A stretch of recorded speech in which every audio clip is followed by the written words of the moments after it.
Hello friends, मैं कंचन आपका अपने चैनल पे बहुत बहुत स्वागत करती हूँ। और आज हम देखेंगे एक नया टॉपिक, कोबर का पर्वत निर्माणक भूसन्नति सिद्धांत। इन्होंने कैसे भूसन्नति से पर्वतों की उत्पत्ति के बारे में बताया है, इसके बारे में हम आज पढ़ेंगे। देखिए, ये जो कोबर महोदय है, ये जर्मनी के एक प्रसिद्ध भूवैज्ञानिक हैं। इन्होंने सर्वप्रथम अपनी पुस्तक में, इनके पुस्तक का नाम है डेर बाउ डेर एरेड। इसमें सर्वप्रथम इन्होंने पृथ्वी की सतह की विशेषताओं का विस्तृत और व्यवस्थित विवरण प्रस्तुत किया है। इसे देने का इनका मुख्य उद्देश्य ये था कि ये जो प्राचीन कठोर भूखंड थे और जो भूसंरचना थी एक दूसरे के समीप ही स्थित हैं, तो इन दोनों भूखंडों व भूसंरचनाओं में संबंध स्थापित करना इनका मुख्य उद्देश्य था। इस आधार पर इन्होंने ये अपना सिद्धांत दिया, जिसके आधार पर उन्होंने पर्वत निर्माण की क्रिया को समझाने का प्रयास किया। कोबर का जो सिद्धांत है यह मूलतः संकुचन बल पे आधारित है, यानी पृथ्वी के संकुचन बल पे आधारित है इनके जो पर्वत निर्माणकारी सिद्धांत है। कोबर ने न केवल अपने भूसन्नति सिद्धांत के आधार पर पहाड़ों की उत्पत्ति की व्याख्या करने का प्रयास किया, बल्कि उन्होंने पर्वत निर्माण के विभिन्न पहलुओं जैसे पहाड़ों के निर्माण, उनके भूवैज्ञानिक इतिहास और उत्पत्ति एवं विकास के बारे में भी विस्तृत रूप से बताने का भी प्रयास किया है। आगे देखते हैं। कोबर के अनुसार वर्तमान जो पहाड़ है, पहाड़ों के स्थान पे भूसन्नतियां थी, जिसे कोबर ने पर्वत निर्माण का स्थान बताया है। कोबर का ये कथन है कि इन्होंने कहा है कि जो भी भूसन्नतियां हैं, भूसन्नतियों को इन्होंने पर्वत निर्माण का या पर्वतों के विकास का पालना कहा है। भूसन्नतियों के चारों ओर के क्षेत्र के प्राचीन कठोर भूखंडों को इन्होंने क्रेटोजन कहा है। प्राचीन कठोर भूखंडों में जैसे कैनेडियन सील्ड हो गया, साइबेरियन सील्ड, प्रायद्वीपीय भारत का हो गया, ये सील्ड हो गए, या फिर अफ्रीकी सील्ड, ऑस्ट्रेलियाई और अंटार्कटिका कठोर भूखंड शामिल थे। ये भी जो प्राचीन कठोर भूखंड थे, इसमें ये सारे भागों को उन्होंने बताया है। आगे हम इस चित्र के माध्यम से भूसन्नतियों को समझते हैं, उसकी स्थिति को देखते हैं। जैसे कोबर महोदय ने बताया है कि जितनी भी भूसन्नतियां हैं वो किसी न किसी दो दृढ़ भूखंडों के मध्य में स्थित है। वो भूखंड चाहे महाद्वीपीय भूखंड हो या महासागरीय भूखंड हो। तो इसमें हम देखते हैं वर्तमान समय में जितने भी वलित पर्वत हैं उन सब की उत्पत्ति किसी न किसी जियोसिंक्लाइन या भूसन्नति से हुई है। जैसे यदि हम देखते हैं, इसी प्रकार हमें जो उत्तरी अमेरिका में रॉकीज पर्वत के निर्माण देखने को मिलते हैं, वो भी रॉकीज पर्वत का निर्माण यहाँ पे एक भूसन्नति था, इस भूसन्नति से ही देखने को मिलता है। फिर हमें नीचे की तरफ देखें, दक्षिणी अमेरिका की तरफ, तो इसमें जो हमें एंडीज पर्वत का निर्माण देखने को मिलता है, एंडीज हो गया या रॉकी हो गया, यहाँ पे हिमालय हो गया भारत में, ये सारे के सारे नवीन वलित पर्वत हैं। और इन सारे नवीन वलित पर्वतों की उत्पत्ति जो है किसी न किसी भूसन्नति से हुई है। तो यहाँ पे भी प्राचीन काल में भूसन्नतियां थी। दक्षिणी अमेरिका के पास भी एक भूसन्नति थी, इससे जो है रॉकीज पर्वत का निर्माण हमें देखने को मिलता है। फिर हम यूरोप में देखें तो यूरोप में जो यूराल पर्वत है, यूराल पर्वत भी यहाँ पे भी भूसन्नति था, तो यूराल पर्वत का जो निर्माण है वो भी एक भूसन्नति से हुआ है। ये सारे भूसन्नतियों का स्थान है। या ये जितनी भी भूसन्नतियां हैं, इन सब में क्या होता है कि ये जितने स्थल खंड है दोनों, क्योंकि कोई भी भूसन्नति दो दृढ़ स्थल खंड के मध्य में स्थित है। वो स्थल खंड या तो महासागरीय स्थल खंड हो या फिर वो महाद्वीपीय स्थल खंड हो। तो हम यदि रॉकीज और एंडीज पर्वत की बात करें, रॉकीज एंडीज नवीन वलित पर्वत की बात करें, तो इनका जो निर्माण हमें देखने को मिलता है, इधर हो गया प्रशांत महासागर, इधर हो जाएगा पैसिफिक प्लेट। तो प्रशांत या कहें कि प्रशांत महासागरीय भूखंड, वो इधर हो गया उत्तरी अमेरिका, मतलब अमेरिकी जो हो गया महाद्वीपीय स्थलखंड। इन दोनों के संकुचन के कारण, जब इनमें संकुचन हुआ, या कह सकते हैं कि दोनों एक दूसरे के जब ये दोनों भूखंड एक दूसरे के पास आए संकुचन द्वारा, तो इसमें ये जो भूसन्नति है, इसमें जो भी मलबे का जमाव हुआ था, जो भी अवसाद का निक्षेप हुआ था, उन अवसादों में क्या हुआ कि वलन हुआ, जब इन दोनों में संकुचन होगा तो उसमें मोड़ पड़ेगा, उसी मोड़ से वही मोड़ धीरे धीरे विकास का और फिर उसका और बड़ा रूप विकसित हुआ और उसी से हमारे जितने भी वलित परतों का निर्माण हुआ है उन सारों का निर्माण उन्हीं वजह से हुआ है, इन्हीं संकुचन की वजह से। इसी तरह यहाँ ये भी प्लेट संकुचन के कारण, या फिर हम कहें यहाँ पे महासागरीय महाद्वीपीय हो गया। ऐसे जो हमें हिमालय की बात करें तो हिमालय में भी ये यहाँ पे दोनों हमें जो दोनों भूखंड है ये दोनों भूखंड महाद्वीपीय भूखंड ही देखने को मिलते हैं।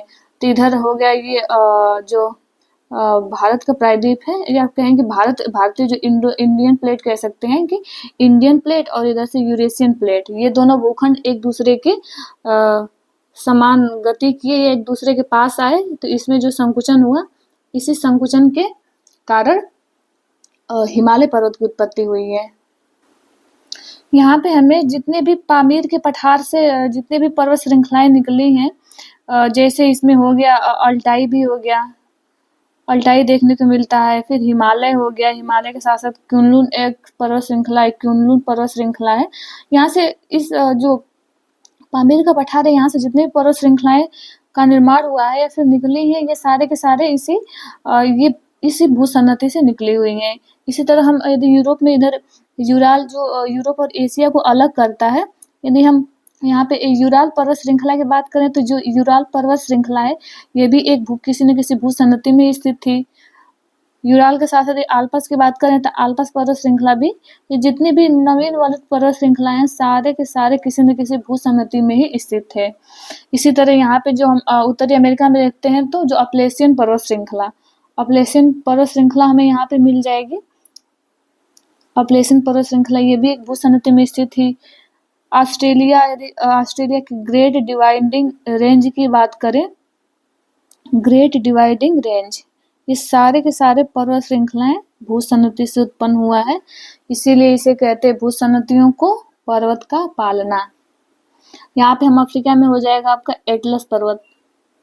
आगे देखते हैं, इसमें इन्होंने कोबर महोदय ने अपने इस सिद्धांत में अग्रदेश या क्रेटोजेन, फिर रेड केटन एंड नेक्स्ट है मध्य पिंड, इन तीनों शब्दावलियों का प्रयोग किया है। इन शब्दावलियों का क्या मतलब है या किसे कहते हैं इसके बारे में जान लेते हैं। जो अग्रदेश है, अग्रदेश इन्होंने जो भी दो दृढ़ भूखंड थे उन्हें इन्होंने अग्रदेश कहा है। जैसे उन्होंने कहा है कि जो भी जितनी भी सिंक्लाइन है, जियो सिंक्लाइन, वो सारे के सारे किसी न किसी दो दृढ़ भूखंड के मध्य में स्थित है। तो जैसे ये दोनों स्थल भाग हो गए, इन दोनों के मध्य में ये सिंक्लाइन हो गई, तो इन्हीं दृढ़ भूखंडों को इन्होंने कहा था कि इनको अग्रदेश या फोरलैंड का शब्द दिया इनको इन्होंने, और इसे ही क्रेटोजेन के नाम से जानते हैं। इसे इन्होंने क्रेटोजेन से संबोधित किया। और ये जो भूसन्नति के निर्माण की जो भी प्रक्रिया है या निर्माण में सहायक पदार्थ कह सकते हैं, तो जितने भी अवसाद या मलबे होते इन्हीं दृढ़ भूखंडों से ही इस भूसन्नति को प्राप्त होते हैं, और इससे भूसन्नति का गहराई और बढ़ता जाता है। या कह सकते हैं कि भूसन्नति के निर्माण में इन दोनों भूखंडों से ही जो भी मलबे प्राप्त होते हैं तो इनके निर्माण में सहायक होते हैं। इन्हीं दो भूखंडों को इन्होंने अग्रदेश या क्रेटोजेन के नाम से संबोधित किया है। आगे देखते हैं, ये जो शब्द है रेड केटन, इन्होंने जो पर्वत निर्माण की जो अवस्था होती है, इसमें जैसे कि इन दोनों भूखंडों में संकुचन होता है, तो संकुचन सबसे पहले किनारे वाले भागों पे लगता है। किनारे भागों वाले पे लगने पे यहाँ पे क्या होता है कि मोड़ सर्वप्रथम हमें इन भागों में देखने को मिलता है। पहले बीच वाला भाग थोड़ा शांत रहता है, इस पे उतना प्रभाव नहीं रहता है संकुचन का। तो सबसे पहले हमें किनारे वाले भागों में मोड़ देखने को मिलता है। तो ये जो सबसे पहले जो दो पर्वत श्रृंखलाएं या एक पर्वत श्रृंखला, जो भी जिन पर्वत श्रृंखलाओं के किनारे वाले भागों में निर्माण होता है, इसे इन्होंने रेड केटन की संज्ञा दी है। तो इस भाग को इन्होंने रेड केटन कहा है। और मध्य पिंड या जो मीडियन मास है, ये जो बीच वाला भाग है जो कि संकुचन से अप्रभावित रहता है, या फिर कह सकते हैं कि इन सारी क्रियाओं से ये शांत रहता है, तो बीच वाले भाग को इन्होंने मध्य पिंड कहा है, मध्य पिंड। और ये जो किनारे वाले भाग है, इसे इन्होंने जो किनारे में पर्वतों का निर्माण होता है सबसे प्रारंभिक स्टेज में, तो इसे इन्होंने रेड केटन की संज्ञा दी है, रेड केटन, और इसे इन्होंने अग्रदेश, जो भी 2 स्थलखंड या क्रेटोजन। आगे देखते हैं हम, इन्होंने जो कुबर महोदय ने पर्वत निर्माण की 3 अवस्थाएं बताई थी। पहला स्टेज बताया था इन्होंने, पहली अवस्था लिथोजेनेसिस, यानी इसे इन्होंने भूसन्नति निर्माण की अवस्था भी कहा है। यानी इसमें हमें क्या होता है कि भूसन्नति या जो जियोसिंक्लाइन है उसकी विकास की अवस्था देखने को मिलता है। इसमें ये जो दोनों दृढ़ स्थलखंड है, इन स्थलखंडों से नदियों द्वारा, अपरदन द्वारा जितने भी मलबे लाए जाते हैं इसमें निक्षेपित किए जाते हैं, और धीरे धीरे इसमें जैसे जैसे मलबे का निक्षेप होता जाता है इसका दबाव बढ़ता है, और फिर जब अंततः ये पूरा ये जियोसिंक्लाइन जो पूरा भर जाता है, तो भरने की वजह से इसमें दबाव बढ़ता है, और दबाव पड़ने की वजह से इन दोनों जो स्थलखंड है इसमें खिंचाव होता है एक दूसरे के समीप। ये दोनों एक दूसरे के समीप आने का प्रयास करते हैं, इन दोनों में संकुचन होता है, तो पृथ्वी की संकुचनकारी शक्ति के कारण। तो जैसे इसमें फिर ये हमें संकुचन अधिकतर, इसमें तो जियोसिंक्लाइन का निर्माण हो गया, यानी भर गया, मलबे से पूरा भर गया, जियोसिंक्लाइन की गहराई बढ़ गई, फिर इसका लिथोजेनेसिस में इतना प्रोसेस होता है, यानी कहें कि भूसन्नति का निर्माण होता है। फिर जब दूसरा स्टेज है इनका, दूसरा स्टेज को इन्होंने नाम दिया है ओरोजेनेसिस।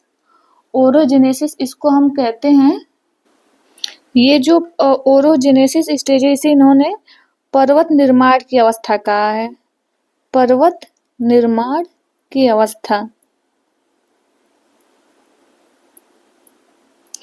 तो इसमें क्या होता है कि हम जो पहला स्टेज में देखे हैं कि उसमें जियोसिंक्लाइन का निर्माण हो गया, मलबे से पूरा जियोसिंक्लाइन जो है या भूसन्नति भर गया। इसमें क्या होता है कि उस जियोसिंक्लाइन में संकुचन होने लगता है दोनों स्थलखंडों में, फिर ये दोनों एक दूसरे के पास आते हैं, और यहाँ पे हम देख सकते हैं कि ये कैसे इसमें किनारे वाले भागों में इसके मोड़ पड़ने लगा है, मोड़ पड़ने से पर्वत का रूप लेने लगा है। तो इसमें क्या, इसलिए इसको पर्वत निर्माण की अवस्था इसलिए कहते हैं क्योंकि इसमें पर्वतों का निर्माण हमें देखने को मिलता है। इस स्टेज में जो होता है, जो मध्य पिंड रहता है वो इस संकुचनकारी शक्ति से अभी अप्रभावित रहता है, ये शांत क्षेत्र रहता है। अधिकतर हमें देखेंगे कि जो भी प्रक्रिया होती है या जो भी क्रियाविधि हो रही है, ये इन्हीं अग्र प्रदेश जो है इसके किनारे वाले भागों में ही देखने को मिल रहा है। तो इस तरह से ओरोजेनेसिस की जो स्टेज है इसमें पर्वत निर्माण की अवस्था कहते हैं, क्योंकि इसमें पर्वत निर्माण का कार्य होने लगता है। इसमें हम ये देख पा रहे हैं चित्र के माध्यम से, ये जितने भी मलबे हैं इसमें यहाँ पे मोड़ हमें दिखाई दे रहा है, और ये जो बीच वाला भाग है अभी बिल्कुल स्थिर है, शांत है, यहाँ पे हमें कोई मोड़ नहीं दिखाई दे रहा है। आगे देखते हैं तीसरा स्टेज। जो तीसरा स्टेज है इसको इन्होंने नाम दिया है ग्लिप्टोजेनेसिस। ग्लिप्टोजेनेसिस जो है इसे पर्वत विकास की अवस्था कहते हैं। इसमें पर्वतों का हमें विकास देखने को मिलता है। पर्वतों का विकास का मतलब है उसकी लंबाई और बढ़ने लगती है, और इस स्टेज में क्या होता है कि जो ये मध्य पिंड है ये भी संकुचन के प्रभाव में आ जाता है, और इसमें भी हमें वलन की क्रिया देखने को मिलती है। ये भी दबाव में आ जाता है दोनों स्थल खंडों के, और सभी भागों में क्या होता है कि इसमें वलन क्रिया होने लगती है, मोड़ पड़ने लगते हैं, और सभी भागों में इसे पर्वत का निर्माण देखने को मिलता है। हालांकि ये जरूरी नहीं है कि मतलब सभी जितने भी पर्वत हैं सभी में ये पर्वत निर्माण हो जाए, या फिर जो मध्य पिंड है वो समाप्त हो जाए, उसमें भी जो प्रक्रिया है वो पर्वत निर्माणकारी प्रक्रिया स्टार्ट हो जाए। जैसे हमारा हिमालय पर्वत है, तो हिमालय पर्वत और देखा जाए तो हिमालय पर्वत और इधर हो गया कुनलुन पर्वत। कुनलुन पर्वत के बीच में अभी मध्य पिंड देखने को मिलता है। मध्य पिंड के रूप में उदाहरण ले तो हो जाएगा तिब्बत का पठार। जो तिब्बत का पठार है वो मध्य पिंड का कह सकते हैं कि उदाहरण के रूप में हम देख सकते हैं, और इधर हो जाएगा हमारा हिमालय पर्वत श्रृंखला हो जाएगा। इधर हमें कुनलुन पर्वत श्रृंखला देखने को मिलेगा। तो इन जो हमें यदि हिमालय के सापेक्ष में देखें तो इसमें हमें मध्य पिंड का निर्माण देखने को मिलता है, लेकिन और भी ऐसे पर्वत श्रृंखलाएं हैं जहाँ पे ये मध्य पिंड इसमें भी ये क्रियाशील हो गया है संकुचन, और तो यहाँ भी यहाँ पे बीच में मध्य पिंड का निर्माण नहीं देखने को मिलता है। बहुत के देखें तो बहुत को उदाहरण लें तो उसमें देखने को मिलता है और बहुत में नहीं भी मिलता है। तो ये जरूरी नहीं है कि जो मध्य पिंड है सभी पर्वत श्रृंखलाओं के बीच में हो ही, या सभी जियोसिंक्लाइन के मध्य में उसका निर्माण हो ही। जैसे कोबर महोदय ने किनारे पे स्थित पर्वत श्रेणियों को जो रेंडकेटन नाम दिया, इसे इन्होंने रेंडकेटन नाम दिया है, रेंडकेटन। और जो अग्रपिंड है इनको इन्होंने कहा था क्रेटोजेन, क्रेटोजेन। इसी प्रकार जो मध्य पिंड है, मध्य पिंड को कोबर महोदय ने एक नाम दिया है, ये है श्वासिनबर्ग, श्वासिनबर्ग। इस नाम को ध्यान रखना आवश्यक है, ये महत्वपूर्ण शब्दावलियां हैं इनके सिद्धांत की। तो ये जो मध्य पिंड है इसको इन्होंने श्वासिनबर्ग, जो किनारे पर्वत श्रृंखलाएं हैं इसको रेंडकेटन, और जो दृढ़ स्थल खंड है इसको क्रेटोजन के नाम की संज्ञा दी है। इसी प्रकार जो कार्पेथियन और दिनारिक के मध्य में जो आल्पस है, आल्पस के मध्य में हमें जो हंगरी का मैदान है वो मध्य मतलब कह सकते हैं कि मध्य पिंड का ही एक सुंदर उदाहरण देखने को मिल सकता है। मिलते हैं नेक्स्ट वीडियो में, और आपसे हम्बल रिक्वेस्ट है कि इस चैनल को सब्सक्राइब कर लें और अपने दोस्तों को भी शेयर करें। ये वीडियो देखने के लिए आपका बहुत बहुत धन्यवाद।